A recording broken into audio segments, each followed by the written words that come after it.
Halo teman-teman, welcome back to Let's Go Travel Podcast. Balik lagi nih sama aku Andre. Seperti biasa, di podcast Let's Go Travel ini, kita akan ngebahas segala sesuatu yang berhubungan dengan pariwisata. Baik itu pariwisata dalam negeri, maupun pariwisata luar negeri. Nah, gimana nih kabar kalian? Semoga selalu dalam keadaan sehat ya. Jangan keluar kalau gak perlu-perlu amat. Kecuali buat kalian yang terpaksa harus keluar rumah, semoga selalu sehat dan juga selalu menerapkan protokol kesehatan dimanapun kalian berada ya.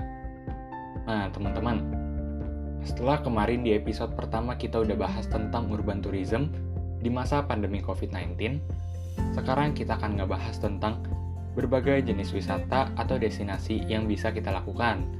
So, buat kalian yang penasaran, stay tune terus ya.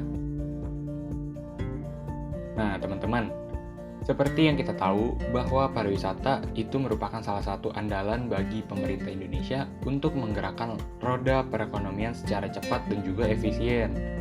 Banyak sekali jenis pariwisata yang mulai dan terus dikembangkan oleh pemerintah untuk mengangkat pariwisata Indonesia di mata dunia. Seperti wisata budaya, di mana kita berwisata untuk belajar mengenai kebudayaan pada suatu daerah. Lalu wisata bahari, di mana kita berwisata yang berhubungan dengan air, seperti ke pantai, ke pulau, dan lain-lain. Kemudian juga ada wisata cagar alam atau taman konservasi seperti kita berkunjung ke taman nasional. Lalu juga ada wisata konvensi seperti event MICE. Lalu wisata pertanian atau agrowisata di mana kita berkunjung ke perkebunan. Lalu wisata buru di mana kita ikut melakukan kegiatan berburu. Lalu wisata religi di mana kita berkunjung ke situs bersejarah pada suatu agama. Kemudian juga yang gak kalah populer itu wisata kuliner, yang hampir semua kalangan itu menyukainya, di mana kita berkunjung mencicipi makanan-makanan yang khas pada suatu daerah. Lalu wisata belanja, di mana kita berkunjung ke pasar tradisional atau mall untuk berbelanja. Wisata ekologi, di mana kita berkunjung ke tempat-tempat yang belum tercemar dengan tujuan untuk menjaga kelestarian daerah tersebut. Dan yang terakhir adalah wisata olahraga. Nah, oleh karena itu, sekarang kita akan ngebahas tentang wisata olahraga, karena wisata olahraga atau sport tourism ini mulai dilirik oleh para traveler. Nah, teman-teman, kalau dari yang aku baca, menurut Gibson, Ethel, dan Ioannakis pada tahun 1997, wisata olahraga didefinisikan sebagai jenis perjalanan wisata untuk berpartisipasi dalam kegiatan olahraga, baik dalam rangka berpartisipasi pada sebuah kompetisi, maupun tur ke situs-situs olahraga seperti stadion. Kemudian juga wisata olahraga terbagi dalam dua kategori, yaitu sport participation travel atau kita berpartisipasi dalam ajang olahraga, dan sport spectatorial travel atau kita menyaksikan ajang olahraga. Nah, dari yang aku baca juga, berdasarkan prediksi dari World Tourism Organization, pada tahun 2020 akan ada 1,6 miliar orang yang akan melakukan perjalanan wisata. Kemudian industri pariwisata akan memberikan sebanyak 200 juta lapangan kerja baru dengan pemutaran uang hingga 2 triliun US dollar. Nah, tapi seperti yang kita tahu bahwa kita itu sedang dilanda pandemi COVID-19, maka sepertinya prediksi itu tidak bisa berjalan secara maksimal. Dan jika dilihat dari perkembangan berbagai jenis pariwisata yang ada, wisata olahraga menjadi salah satu yang paling pesat perkembangannya. Nah, konsep wisata olahraga memang memiliki pasar tersendiri. Dari The British Tourist Authority dan English Tourism Board juga pernah mengungkapkan sebanyak 20% jumlah total wisatawan Inggris adalah wisatawan olahraga. Nah, hal yang sama juga terjadi di Kanada. Sebanyak 37% perjalanan domestik merupakan wisatawan olahraga. Nah, jika bagi Indonesia, wisata olahraga itu sebenarnya udah nggak asing lagi, karena pada tahun 1962, untuk pertama kalinya, negara Indonesia mengadakan pesta olahraga pertama melalui ajang Asian Games. Nah, untuk memenuhi kebutuhan Asian Games, presiden pertama kita yaitu Presiden Soekarno, bahkan sampai membangun sebuah gelanggang olahraga terbesar di Indonesia yang dikenal dengan nama Stadion Gelora Bung Karno. Nah, sekarang ini, wisata olahraga di Indonesia sudah cukup maju, seperti yang kita tahu bahwa sejak diadakannya Asian Games pada tahun 2018 lalu, yang diselenggarakan di Jakarta dan Palembang, banyak sekali wisatawan mancanegara yang dibuat terpukau oleh multikulturalisme Indonesia dengan segala kebudayaannya yang mempesona. Selain itu, sekarang juga semakin banyak ajang kompetisi yang mengundang atlet-atlet dunia dan juga menghadirkan banyak sekali penonton. Mulai dari Jakarta Marathon, Indonesia Open, hingga Tour de Ijen di Banyuwangi. Nah, Menteri Pariwisata dan Ekonomi Kreatif, Bapak Sandiaga Uno juga mengatakan pasar wisata olahraga atau sport tourism di Indonesia memiliki potensi yang besar untuk dikembangkan. Ia juga menyebut pertumbuhannya bisa mencapai 1,3 triliun US dollar atau sekitar 18.790 triliun sampai pada tahun 2024. Nah, karena itu juga Bapak Sandiaga Uno mengatakan pihaknya terus mengembangkan wisata olahraga di Nusantara untuk menarik wisatawan lokal maupun wisatawan mancanegara. Di antaranya lewat wisata bahari, renang, ekoturism, dan wisata petualangan seperti hiking dan mendaki gunung. Kemudian, Kementerian Pariwisata dan Ekonomi Kreatif atau Kemenparekraf juga telah menyusun panduan CHSE. Yang pertama itu C, cleanliness atau kebersihan. Kemudian H itu health atau kesehatan. Kemudian S, safety atau keamanan. Dan yang terakhir itu E, environment sustainability atau kelestarian lingkungan dalam pengembangan pariwisata di tengah pandemi ini. Nah, Bapak Sandiaga Uno juga nyebut tahun ini tuh sudah ada sejumlah event olahraga yang akan digelar seperti MotoGP di Mandalika dan Indonesia Triathlon Series. Nah, sejalan dengan itu juga Kemenparekraf akan memulai transisi dan adaptasi dari live sport event menjadi virtual sport event dan hybrid. Tetapi seperti yang kita tahu, karena ada kendala COVID dan juga beberapa hal lain, pelaksanaan MotoGP di Mandalika dan Indonesia Triathlon Series juga harus terpaksa dibatalkan. Nah, teman-teman, setelah kalian barusan dengar tentang apa itu wisata olahraga atau sport tourism, sekarang aku mau bahas contoh atau tempat-tempat yang cocok dijadikan sebagai destinasi tujuan untuk melakukan wisata olahraga. Yang pertama itu ada perairan Kepulauan Mentawai yang sudah terkenal sebagai kawasan surfing yang cukup menantang. Nggak sedikit juga nih peselancar internasional yang khusus datang ke sini untuk merasakan sensasi gelombang di perairan Mentawai. Nah, untuk bisa surfing ke Kepulauan Mentawai, kalian harus melalui Kota Padang, Sumatera Barat. Dari Pelabuhan Muaro Padang, perjalanan dilanjutkan dengan naik kapal cepat Mentawai Fast menuju Kepulauan Mentawai Siberut. Nah, jadwalnya itu beda-beda untuk tiap pulau. Untuk dari rute Padang ke Muara Siberut yang ada di Pulau Siberut, perjalanan dilakukan setiap Selasa dan Kamis pada pukul 7 pagi. Nah, waktu tempuhnya sekitar 3,5 jam. Sedangkan, jadwal untuk kembali dari Muara Siberut menuju ke Padang adalah pada pukul 3 sore. Dan pada hari itu pada hari Selasa. Dan pukul 11 pagi pada hari Kamis.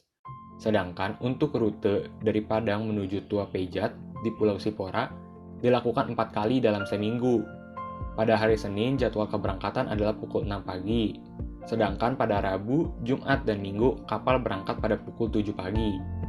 Nah, ada juga jadwal balik ke Padang dari Tua Pejat adalah pukul 3 sore. Nah, saat tiba di pulau tujuan, perjalanan itu masih dilanjutkan dengan menggunakan boat. Nah, boatnya itu kalian nyewa biar bisa menuju ke lokasi surfing. Nah, perkiraan biaya sewa boat berkisar di antara 2-3,5 juta per hari.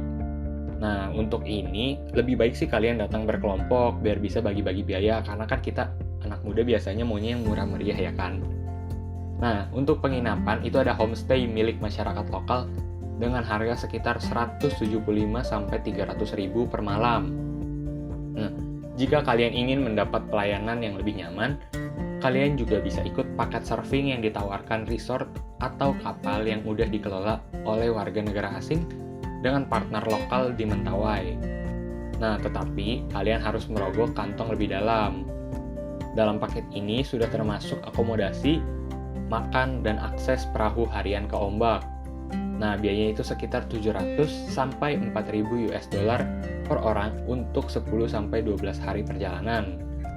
Nah, cara nyaman lainnya adalah kalian bisa mencharter kapal khusus untuk mencari ombak dari padang. Harganya berkisar antara 2.500 sampai 6.000 US dollar per orang untuk perjalanan 10 sampai 12 hari. Nah, untuk pilihan ini, kalian juga sudah dapat makan dan diantar ke semua lokasi spot ombak. Terus makan dan tidur juga kalian lakuin di kapal. Nah, oke teman-teman. Setelah dari surfing di Kepulauan Mentawai, sport tourism yang juga sedang dikembangkan oleh pemerintah Indonesia adalah hiking, trekking, dan juga para layang. Nah, untuk itu, buat kalian yang penasaran dan ingin mencoba merasakan mendaki gunung, aku mau tahu nih gunung yang cocok buat para pendaki pemula. Gunungnya apalagi kalau bukan Gunung Gede Pangrango, yang merupakan salah satu gunung aktif yang ada di Jawa Barat. Gunung Gede Pangrango ini cocok untuk pemula karena jalur pendakiannya tidak terlalu ekstrim dan juga dikombinasikan dengan pemandangan yang sangat indah. Untuk bisa melakukan pendakian ke Gunung Gede Pangrango ini, kalian bisa menggunakan akses jalur transportasi darat, misalnya dengan menggunakan angkutan umum. Dan jika kalian ingin menggunakan atau membawa kendaraan pribadi juga bisa, tergantung kalian ingin menggunakan transportasi yang mana.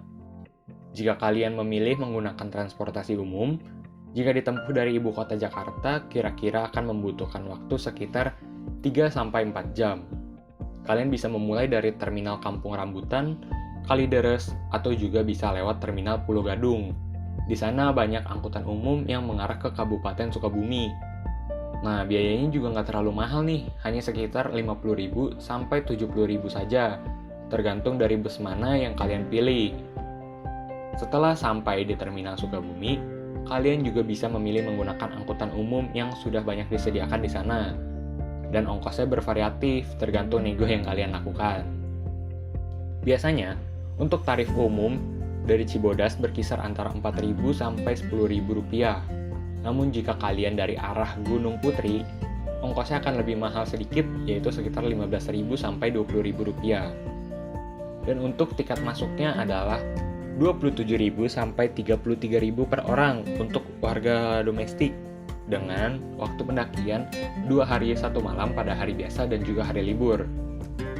Sedangkan untuk tiket masuk mancanegara itu lebih mahal, yaitu sekitar 157.000 sampai 233.000 rupiah per orang dengan waktu pendakian yang sama, yaitu 2 hari 1 malam. Setelah kalian mempersiapkan biaya mendaki, kalian juga harus mempersiapkan perlengkapan lain secara lengkap. Kemudian, jika kamu ingin menyewa atau menggunakan fasilitas yang disediakan, tentu kalian harus menambah biaya estimasi yang sudah ditentukan.